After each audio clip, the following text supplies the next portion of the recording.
নমস্কাৰ ছাত্ৰ ছাত্ৰীসকল ই কক্ষালৈ তোমালোকক স্বাগতম জনাইছো মই জিন্তিমণি ৰাজবংশী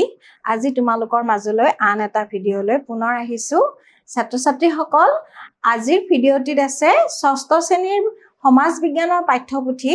সমাজ বিচিত্ৰা স্বদেশ বিদেশৰ সমাজ পৰিচয় আৰু এই পাঠ্যপুথিখনৰ 8 নম্বৰ পাঠ আৰু 8 নম্বৰ পাঠটোত আছে ভাৰতীয় সভ্যতাৰ আৰম্ভণি ছাত্ৰ ছাত্ৰীসকল আজিৰ ভিডিঅটিত আমি এই পাঠটিৰ 1 নম্বৰ অংশটিৰ বিষয়ে বা 1 নম্বৰ অংশটি আলোচনা কৰিম ছাত্ৰ ছাত্ৰীসকল তোমালোকে ইয়াৰ আগতে পাঠ নম্বৰ 7ত কি পঢ়িছিলা যে আদিম লোকসকলৰ জীৱন প্ৰণালীৰ বিকাশৰ বিষয়ে পঢ়িছিলা আৰু তাত তোমালোকে পাইছিলা যে আদিম লোকসকলে অঘৰী জীৱন কটাই কেনেকৈ তেওঁলোকে লাহে লাহে স্থায়ীভাৱে বসবাস কৰিব ধৰিলে আৰু স্থায়ী বসবাস আৰম্ভ কৰাৰ পিছত লাহে লাহে তেওঁলোকে গাঁও পাতি বসবাস কৰিবলৈ ধৰিলে আৰু যে সেই গাঁও পাতি বসবাস কৰিবলৈ ধৰিলে তাৰ পৰাই লাহে লাহে সভ্যতাৰ বিকাশ হৈছিল আৰু এই পাঠটিত আমি তেনেকুৱা সভ্যতা কিছুমানৰ বিষয়ে পঢ়িম মূলত আমি ইয়াতে ভাৰতীয় সভ্যতাৰ কেনেকৈ আৰম্ভণি হ'ল সেই বিষয়ে আমি আলোচনা কৰিম ছাত্ৰ ছাত্ৰীসকল আহাচোন আমি এতিয়া পাঠটোলৈ যাওঁ ছাত্ৰ ছাত্ৰীসকল কোন প্ৰথমে আমি জানি লওঁ আহাচোন সভ্যতা মানেনো কি আদিম যুগত মানুহে গাঁও পাতি বসবাস কৰিবলৈ লোৱাৰ পৰা ক্ৰমে মানুহৰ জীৱন ধাৰণ প্ৰণালীত পৰিৱৰ্তন ঘটিবলৈ ধৰে ছাত্ৰ ছাত্ৰীসকল মই তোমালোকক অলপ আগতে কৈ আহিলো যে আদিম লোকসকলে কি কৰিছিল প্ৰথমতে যাযাবৰী জীৱন কটাইছিল কিন্তু লাহে লাহে তেওঁলোকে প্ৰকৃতিৰ মাজত বিচৰণ কৰি ফুৰোতে তেওঁলোকে নিৰীক্ষণ কৰি আছিল বিভিন্ন কথা আৰু লাহে লাহে তেওঁলোকে খেতি কৰিবলৈ শিকিছিল পশুপালন কৰিবলৈ শিকিছিল লাহে লাহে তেওঁলোকে খাদ্য পুৰি খাবলৈ শিকিছিল জুইৰ আৱিষ্কাৰ কৰিছিল এই কথাবোৰ শিকি তেওঁলোকে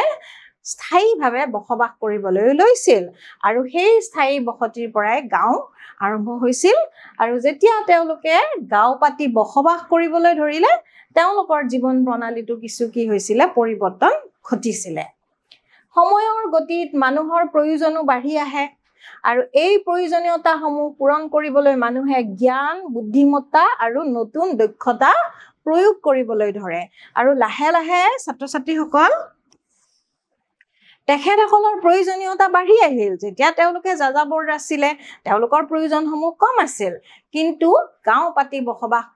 কৰিব আৰম্ভ কৰাৰ লগে লগে তেওঁলোকৰ প্ৰয়োজনসমূহ বাঢ়ি আহিল আৰু এই প্ৰয়োজনীয়তাসমূহ তেওঁলোকে কেনেকৈ প্ৰয়োগ কৰিলে বা কেনেকৈ বিকাশ কৰিছিল তেওঁলোকৰ জ্ঞান বুদ্ধিমত্তা দক্ষতা প্ৰয়োগ কৰি এই প্ৰয়োজনসমূহ তেওঁলোকে পূৰণ কৰিছিল কৃষি ক্ষেত্ৰত অতিৰিক্ত উৎপাদনে ব্যৱসায়ী বাণিজ্যৰ বাট মুকলি কৰিছিল ইয়ে প্ৰথমে বজাৰ আৰু পাছলৈ নগৰ সৃষ্টিত সহায় কৰিছিল ছাত্ৰ ছাত্ৰীসকল আমি পাইছো যে তেখেতসকলে আদিম লোকসকলে প্ৰথমে কি কৰিছিল গছৰ পৰা যেতিয়া গুটি পৰে মাটিত তাৰ পৰা যে একে ধৰণৰ গছ হয় এই কথাটো নিৰীক্ষণ কৰি তেওঁলোকে খেতি কৰিবলৈ শিকিছিল আৰু এনেদৰে খেতি কৰাৰ পিছত তেওঁলোকে নিজৰ খাদ্যৰ কাৰণে খেতি শস্য ৰখাৰ উপৰিও তেওঁলোকৰ কিছু শস্য ৰাহি হৈছিল আৰু যে এই অতিৰিক্ত ৰাহি হোৱা শস্যখিনি তেওঁলোকে প্ৰথমে আন লোকৰ লগত অন্যান্য সম্পদেৰে বা অন্যান্য সামগ্ৰীৰে বিনিময় কৰিছিল লাহে লাহে বিনিময় কৰিবৰ কাৰণে তেওঁলোকে সুচল ঠাই কিছুমান বাছি লৈছিল আৰু এনেদৰে তেওঁলোকৰ ব্যৱসায় বাণিজ্যৰ বাট মুকলি হৈছিল আৰু প্ৰথমতে সেই যে সুচল ঠাইবোৰ বাছি লৈছিল সেইবোৰ বজাৰ আৰু বজাৰৰ পিছত সেই ঠাইসমূহ কি হৈছিল নগৰলৈ পৰিৱৰ্তন হৈছিল বা নগৰ সৃষ্টি হৈছিল ফলস্বৰূপে কিছুমান সুবিধাজনক ঠাই আৰু তাৰ সমাজ আন ঠাই বা সমাজতকৈ বেছি আগবাঢ়িছিল এতিয়া যিবোৰ সুচল ঠাই ছাত্ৰ ছাত্ৰীসকল সুচল ঠাই মানে কি হৈছে মানে কি য'ত সুবিধা আছিল তেনেকুৱা ঠাইবোৰ বা তাত থকা লোকসকল তাৰ সমাজখন আন ঠাইতকৈ কিছু আগবাঢ়ি গৈছিল কাৰণ তেওঁলোকে অলপ বাকী সকলতকৈ বেছি সুবিধা হয়তো কিছুমান পাইছিল এনে ধৰণে বেছিকৈ বিকাশ লাভ কৰা ঠাইক কেন্দ্ৰ কৰি মানুহৰ চিন্তা চৰ্চা আৰু জীৱন প্ৰণালীয়ে নতুন গতি লাভ কৰিলে ছাত্ৰ ছাত্ৰীসকল এই যে বজাৰ সৃষ্টি হ'ল বা নগৰৰ সৃষ্টি হ'ল বা তেওঁলোকৰ যে বেছি সেই সমাজখনৰ বিকাশ হ'ল সেই বিকাশ লাভ কৰা ঠাইখনত বা তেওঁলোকৰ সেই ঠাইখিনিৰ মানুহখিনিৰ চিন্তা চৰ্চা বা তেওঁলোকৰ জীৱন প্ৰণালীৰ কিছু পৰিৱৰ্তন হৈছিলে বা তেওঁলোক কি হৈছিলে আন লোকসকলতকৈ কিছু আগবাঢ়িছিল বা তেখেতসকলৰ চিন্তা চৰ্চাৰ কিছু ভাল আছিল বা বাকী সকলতকৈ উন্নত হৈছিল এই গতিয়ে তাৰ লগত জড়িত ঠাই আৰু সমাজখনক তুলনামূলকভাৱে উন্নত ৰূপত সজাই তুলিছিল ছাত্ৰ ছাত্ৰীসকল আমি পাইছো যে তেখেতসকলে আন সকলতকৈ কিছু ধৰণে উন্নত চিন্তা চৰ্চা কৰিছিল তুলনামূলকভাৱে তেখেতসকল কিছু উন্নত হৈছিল কোনসকল ছাত্ৰ ছাত্ৰীসকল যিখন ঠাইত বজাৰ কেন্দ্ৰিক বা নগৰ সৃষ্টি হৈছিলে বা বজাৰৰ পৰা লাহে লাহে নগৰৰ সৃষ্টি হৈছিল সেই ঠাইবোৰ তাৰ লোকসকলৰ অকমান চিন্তা চৰ্চা উন্নত হৈছিলে এনে উন্নত ৰূপকে আমি সেই ঠাইত গঢ় লোৱা সভ্যতা বুলি ক'ব পাৰো ছাত্ৰ ছাত্ৰীসকল তেখেতসকলৰ যে চিন্তা চৰ্চাৰ উন্নতি হৈছিল বা তেখেতসকলৰ জীৱন প্ৰণালীৰ যে কিছু উন্নতি হৈছিলে সেই উন্নত ৰূপটোকে আমি কি বুলি ক'ব পাৰো ছাত্ৰ ছাত্ৰীসকল আমি ক'ব পাৰো সভ্যতা বুলি উন্নত ৰূপটোকে আমি কি বুলি কওঁ সভ্যতা বা তাতে সভ্যতাৰ আৰম্ভণি হৈছিল বুলি আমি ক'ব পাৰো এইদৰে প্ৰাচীন কালত পৃথিৱীৰ বিশেষভাৱে সুবিধাজনক কিছুমান ঠাইত একোখন সমাজে সভ্যতা গঢ়ি তুলিবলৈ সক্ষম হৈছিলে এতিয়া প্ৰাচীন কালত ছাত্ৰ ছাত্ৰীসকল আদিম লোকসকলে যাযাবৰী জীৱন কটোৱাৰ পিছত লাহে লাহে তেখেতসকলৰ জীৱন প্ৰণালী উন্নত হৈ তেখেতসকলে সভ্যতা গঢ়ি তুলিছিল তেখেতসকলৰ চিন্তা চৰ্চা উন্নত হৈছিল জীৱন প্ৰণালী উন্নত হৈছিল এনেদৰে পৃথিৱীৰ কিছুমান ঠাইত বা ভিন ভিন ঠাইত সুবিধাজনক ঠাইত কিছুমান সভ্যতা গঢ়ি উঠিছিলে ছাত্ৰ ছাত্ৰীসকল এই যে সভ্যতাসমূহ যে গঢ়ি উঠিছিল পৃথিৱীৰ ভিন ভিন ঠাইত এই সভ্যতাসমূহ কিয় গঢ়ি উঠিছিল বা সেই সভ্যতাসমূহৰ কিছুমান কি আছিলে বৈশিষ্ট্য আছিলে যাৰ কাৰণে সেই ঠাইবোৰত সভ্যতা গঢ়ি উঠিছিল আৰু সেই বৈশিষ্ট্যসমূহ আমি ইয়াতে পাইছো আমি আহাচোন চাও ইয়াতে আমাক কেইটা বৈশিষ্ট্য দিছে পাঁচটা আমাক বৈশিষ্ট্য দিছে যিবোৰে এখন ঠাইৰ সভ্যতা গঢ়ি উঠাত হয়তো সহায় কৰিছিল আহাচোন চাও ছাত্ৰ ছাত্ৰীসকল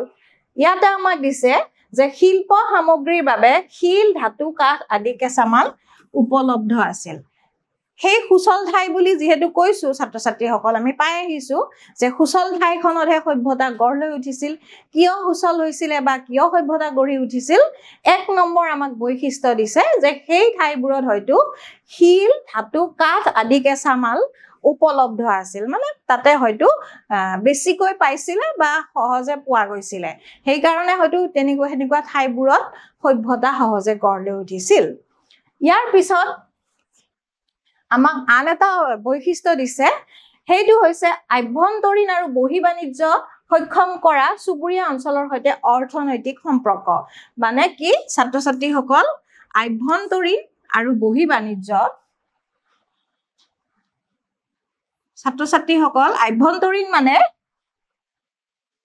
আমি ক'ব পাৰো যে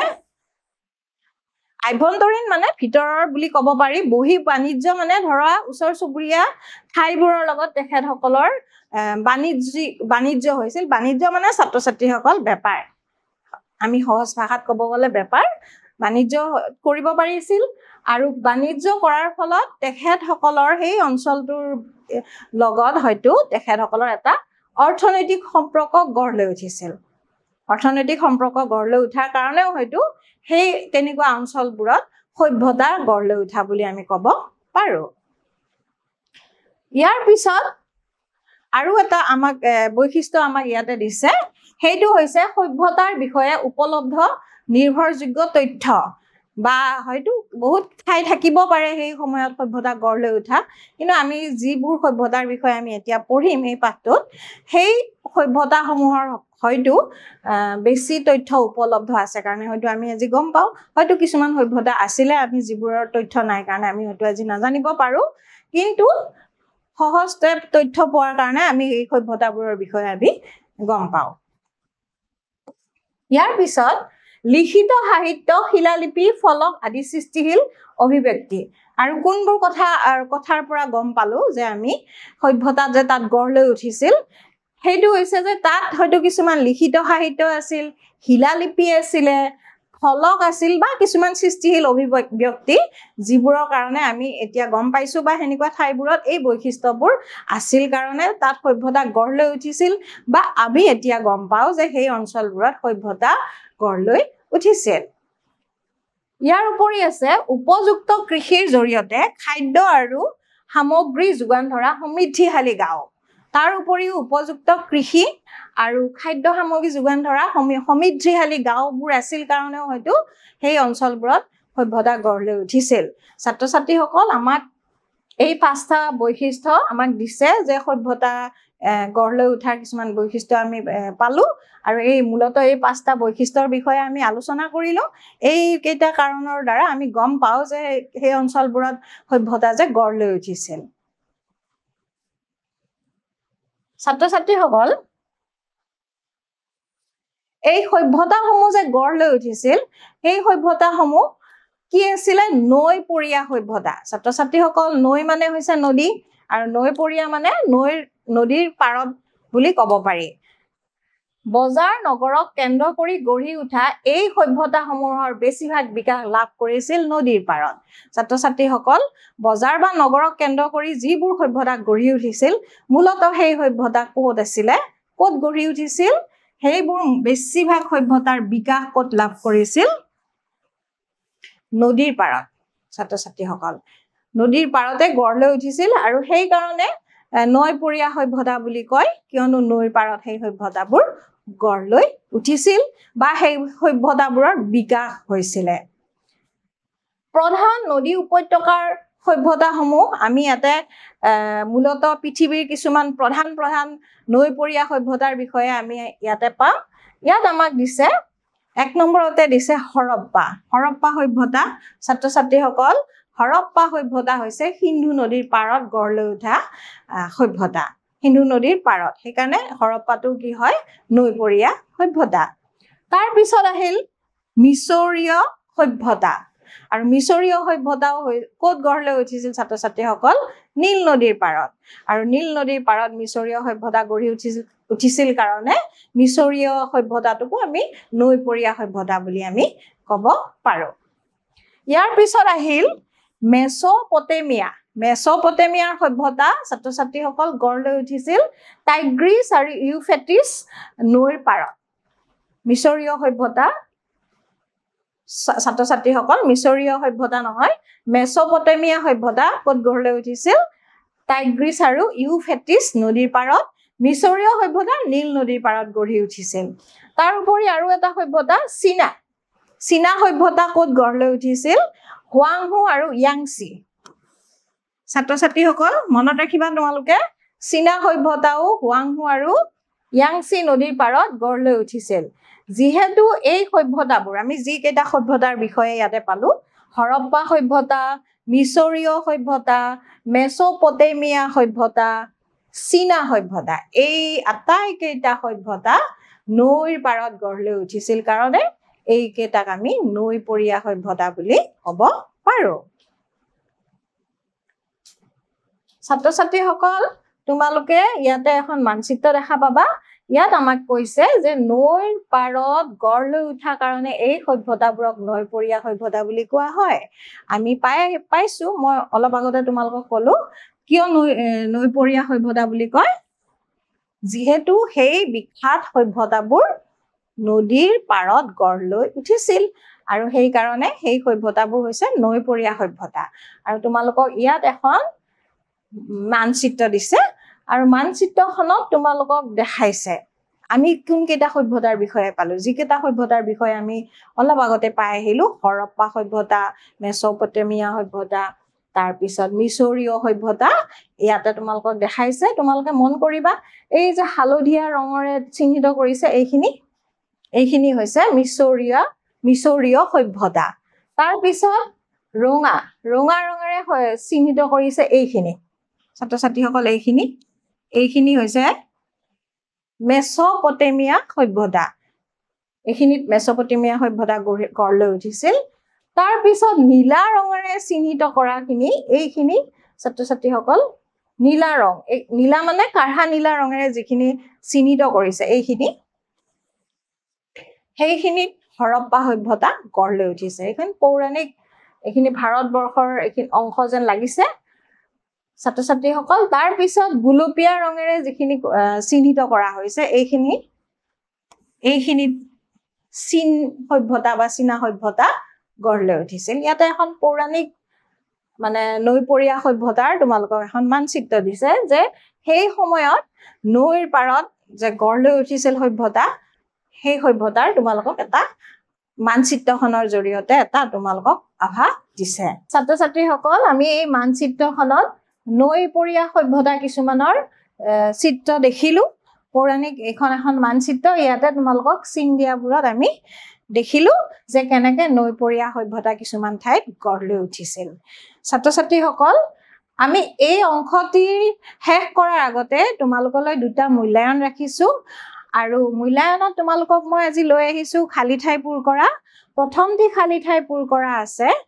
সিন্ধু নদীৰ পাৰত ডে সভ্যতা গঢ় লৈ উঠিছিল ছাত্ৰ ছাত্ৰীসকল আমি আটায়ে জানো সিন্ধু নদীৰ পাৰত হৰপ্পা সভ্যতা গঢ় লৈ উঠিছিল আমি ইয়াতে লিখিব লাগিব হৰপ্পা সভ্যতা ছাত্ৰ ছাত্ৰীসকল কি সভ্যতা হৰপ্পা সভ্যতা বা সিন্ধু সভ্যতা গঢ় লৈ উঠিছিল ইয়াৰ পিছত আন এটি খালি ঠাই পূৰ কৰা তোমালোকলৈ লৈ আহিছো এইটো আছে ডেছ নদীৰ পাৰত মিছৰীয় সভ্যতা গঢ় লৈ উঠিছিল ছাত্ৰ ছাত্ৰীসকল আমি আটায়ে জানো যে নীল নদীৰ পাৰত মিছৰীয় সভ্যতা গঢ় লৈ উঠিছিল আমি ইয়াতে লিখিব লাগিব নীল নদীৰ পাৰত মিছৰীয়া সভ্যতা গঢ় লৈ উঠিছিল ছাত্ৰ ছাত্ৰীসকল প্ৰথম অংশটিৰ ইমানতে অন্ত পৰিছে আকৌ এটি নতুন ভিডিঅ'লৈ মই তোমালোকৰ মাজলৈ আহিম আজিলৈ এৰিছো ধন্যবাদ